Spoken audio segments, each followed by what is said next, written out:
신명기서 2장 16절로 25절까지 말씀, 262페이지 16절로 25절까지 한 절씩 저희들 교독하겠습니다. 모든 군인이 사망하여 백성 중에서 멸망한 후에 여호와께서 내게 말씀하여 이르시되, 내가 오늘 모압 평경 아르를 지나리니 암몬 족속에게 가까이 이르거든 그들을 괴롭히지 말라. 그들과 다투지도 말라. 암몬 족속의 땅은 내가 네게 기업으로 주지 아니하리니 이는 내가 그것을 롯 자손에게 기업으로 주었음이라. 이것도 르바임의 땅이라 하였나니 전에 르바임이 거기 거주하였으며 암몬 족속은 그들을 삼수밈이라 일컬었으며 그 백성은 아낙 족속과 같이 강하고 많고 키가 컸으나 여호와께서 암몬 족속 앞에서 그들을 멸하셨으므로 암몬 족속이 대신하여 그 땅에 거주하였으니 마치 세일에 거주한 에서 자손 앞에 호리 사람을 멸하심과 같으니 그들이 호리 사람을 쫓아내고 대신하여 오늘까지 거기에 거주하였으며 또 갓돌에서 나온 갓돌 사람이 가사까지 각 촌에 거주하는 아위 사람을 멸하고 그들을 대신하여 거기에 거주하였느니라. 너희는 일어나 행진하여 아르논 골짜기를 건너라. 내가 헤스본 왕 아모리 사람 시혼과 그의 땅을 내 손에 넘겼은즉 이제 더불어 싸워서 그 땅을 차지하라. 오늘부터 내가 천하 만민이 너를 무서워하며 너를 두려워하게 하리니 그들이 내 명성을 듣고 떨며 너로 말미암아 근심하리라 하셨느니라.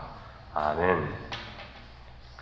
자, 오늘 본문의 말씀은 우리 하나님께서 그 하나님을 원망한 1세대 장년들을 광야에서 다 죽게 하신 후에 새로운 새 세대 백성들에게 말씀하시는 이유, 말씀하시는 이야기가 나오게 됩니다.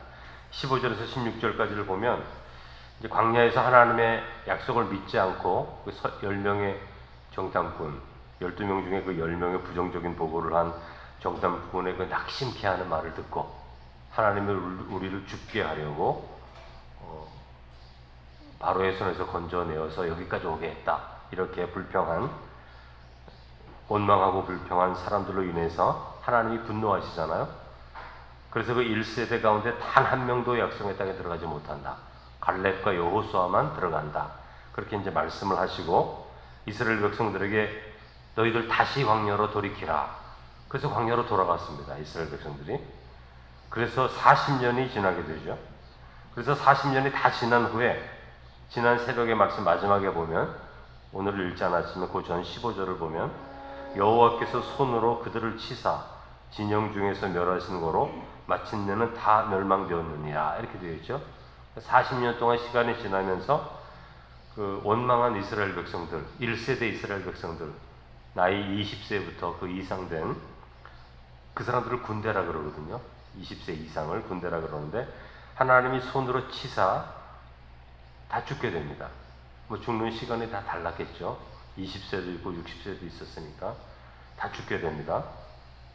그래서 오늘 본문이 이제 16절부터 시작되는데 16절은 모든 군인이 사망하여 백성 중에 멸망한 후에 이렇게 40년 동안 하나님께서 사람을 치시고 광야에서 이제 조금씩 사람들이 죽게 되고 40년 동안 모든 백성이 다 죽은 후에 이 죽은 것은 자기 죄로 인해서 죽게 된 거죠.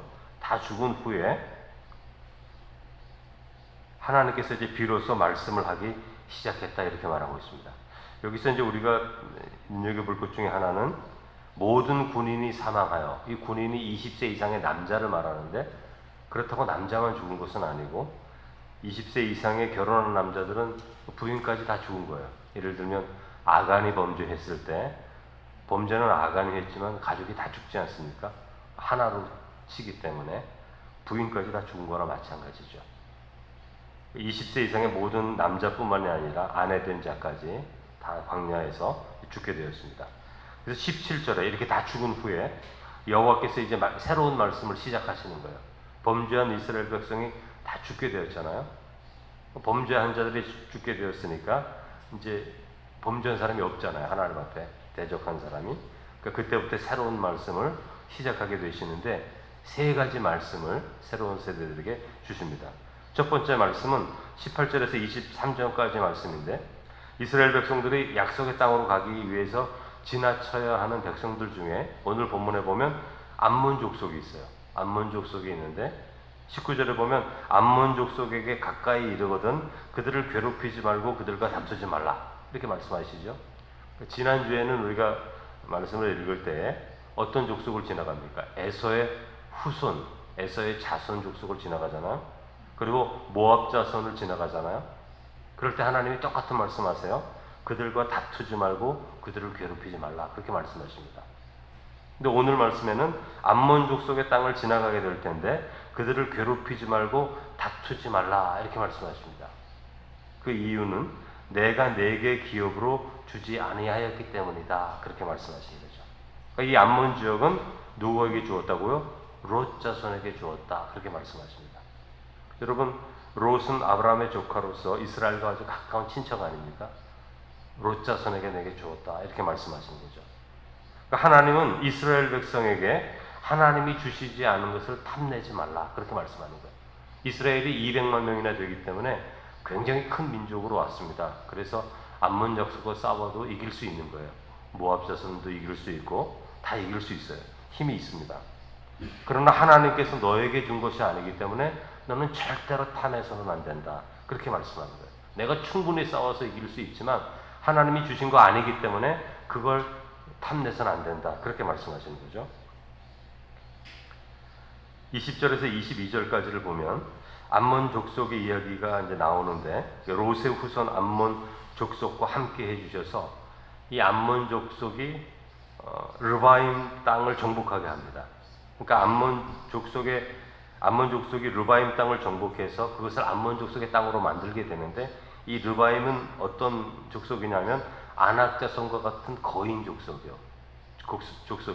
그러니까 하나님께서 암몬 족속도 사랑하셔서 암몬 족속이 르바임 족속, 거인 족속을 쳐서 멸망케 하셨다. 그거 말씀해 주시는 거예요.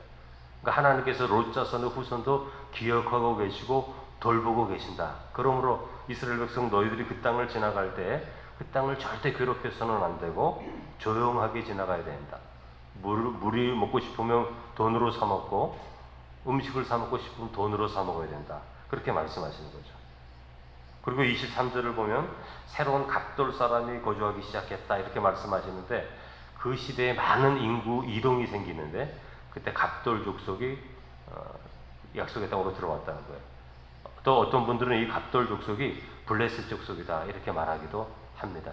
그래서 인구의 이동에 대한 말씀이 있고요. 두 번째 말씀은 24절 말씀입니다. 너는 일어나 아르논 골짜기를 건너라. 내가 헤스본 왕 아모리 사람 시혼과 그의 땅을 내 손에 넘겼은즉 이제 더불어 싸워서 그 땅을 차지하라 이렇게 말씀하십니다. 그러니까 에서의 후손 모압 자손 암몬 자손과는 싸우지 말라 괴롭히지 말라 이렇게 말씀하셨는데 아모리 사람 시혼과 그의 땅은 정복하라 이렇게 또 말씀하시는 거예요. 그러니까 싸워서 정복해야 할 땅이 있고 다투지 않고 조용히 지나가야 할 땅이 구분되어 있는 거예요. 물론 많은 시간이 흐른 후에 이 암몬 사람 모압 자손과는 싸워요. 그러나 약속의 땅으로 가는 그 길에서는 하나님은 암몬과 모압은 싸울 대상이 아니다. 그렇게 말씀하고 계시는 거죠. 여러분 어떤 권력이 주어지면 사람들에게 권력이 주어지면 담임 목사에게도 좀 권력이 있죠. 권사님들도 권력이 있죠. 회장이 되면 다 권력이 있어요. 어디든지. 집에는 부모에게 권력이 있죠. 다 있습니다. 권력이. 직장에서 그 직분들도 다 권력이잖아요. 근데 권력이 주어지면 성숙하지 않은 사람들은 자신의 권력을 모든 것에 사용하려고 해요. 마치 아합 왕이 자기가 왕이라는 이유로 자기 사는 근처에 나봇의 포도원이 있는데 그 포도원이 좋거든요. 그러니까 그 포도원이 탐이 나서 나봇을 죽입니다. 여러분 이스라엘 백성은 왕일지라도 땅을 함부로 가질 수가 없어요. 하나님이 그 왕에게 준 땅만 가질 수 있지 다른 사람의 땅을 취할 수가 없어요. 하나님이 그런 권한 주시지 않았습니다. 그런데 아합이 자기 권력을 사용해서 나봇의 포도원을 빼앗아가지 않습니까? 나봇을 죽이고 하나님께서는 그렇게 무한도로 사용하도록 권력을 주시지 않았습니다. 왕일지라도 말입니다. 이스라엘도 마찬가지예요. 전능하신 하나님을 믿고 애굽에서 바로의 손에서 구원을 하신 그 능력의 하나님을 믿고 있지만 그 능력의 하나님과 함께 한다고 해서 이스라엘 백성들이 아무렇게나 권한을 사용할 수가 없는 거예요. 그러니까 모압과 암몬과 에서의 자손의 땅은 절대 건드려서는 안 되는 거예요. 아모리 족속의 땅은 정복해도 되는 겁니다. 그러니까 하나님의 자녀라고 해서 해야 할 것과 하지 말아야 할 것을 분별해야 된다는 것이죠. 여러분 꼭 기억해야 됩니다. 분별할 수 있어야 됩니다. 세 번째 말씀은 25절 말씀인데 오늘부터 내가 천하 만민이 너를 무서워하며 너를 두려워하게 하리니 그들이 네 명성을 듣고 떨며 너로 말미암아 근심하리라 하셨느니라 이렇게 말씀하고 있어요. 그 죄 지은 1세대들이 다 죽게 되고 하나님께서 새 세대들에게 구원의 은혜를 풍성하게 베풉니다. 따라서 천하 만민이 너를 무서워하며 너를 두려워하게 하리라 이렇게 약속의 말씀을 해주시는 거죠. 그러니까 이스라엘 백성들이 용감한 군사이기 때문에 주변 백성들이 두려워하는 게 아닙니다. 무기가 좋아서 두려워하는 게 아니에요. 여러분 사사기서를 보면 이스라엘 백성들이 그 시대에 철 무기가 없습니다. 철 무기가 없다는 것은 뭐죠? 돌 무기 가지고 싸웠다는 거죠. 그러니까 팔레스틴에 있는 이미 살고 있는 그 사람들은 철 무기가 있어요. 근데 이스라엘 백성들은 돌 무기밖에 없습니다. 그러니까 무기가 없어요. 그러니까 지금 출애굽해서 이렇게 걸어가는 이스라엘 백성들에게 우리가 생각하는 칼과 창 없습니다. 그런 게 없어요. 없음에도 불구하고 왜 천하 만민이 너를 무서워하며 너를 두려워하게 하리니 이렇게 약속의 말씀을 해주십니까? 하나님이 함께 해주셨기 때문에 이스라엘 다른 백성들이 두려워하는 거예요. 애굽에 떠나올 때도 마찬가지입니다. 무기로 싸운 적이 없어요. 애굽은 철 무기로 철 병거가 있는 나라 아닙니까? 그러나 하나님께서 홍해에서 다 애굽 병사들을 몰살시키지 않으세요? 무기로 싸운 게 아닙니다. 하나님의 능력이 나타난 거죠. 그러니까 성도의 삶에 꼭 기억해야 할 것이 이것입니다. 성도가 가지고 있는 무기는 세상적인 무기와 다른 거예요. 그러니까 교회가 가지고 있는 무기는 세상 무기와 다른 거죠. 재정이 많으면 좋기도 하겠지만 재정이 없다고 해서 그게 우리가 무기가 없다 그렇게 말해서는 안 되는 것이죠.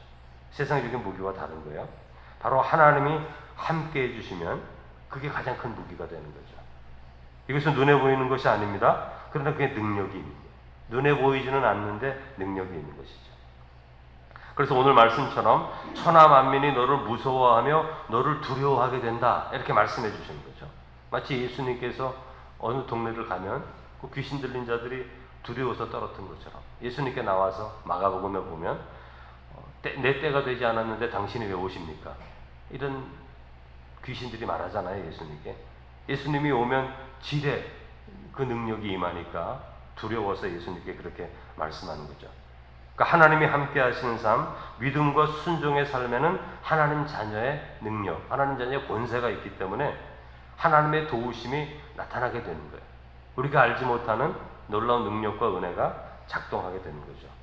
그래서 따라서 성도는 언제든지 두려워하지 않고 하나님을 믿는 믿음 안에 견고히 서 있어야 할 것이 이것 때문에 그러신 것입니다. 우리가 알지 못하는 무기, 하나님의 능력과 우리 은혜가 함께 할 때 천하 만민이 너를 두려워하게 될 것이다.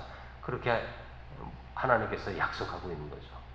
그러므로 성도들은 내가 지금 얼마나 가지고 있는지, 무엇이 있는지, 세상적인 무기를 돌아보면서 내가 하나님께 축복을 받았는지 그런 말을 하는 것이 아니라 하나님의 율법의 말씀을 순종함을 통해 우리와 함께 하시고 약속하신 그 약속을 의지할 때 담대한 믿음을 갖고 이 세상을 살아갈 수 있게 되는데 여러분에게도 믿음을 통해 그런 든든한 무기를 언제나 가지고 살아가는 성도 되시기를 주님의 이름으로 축원합니다.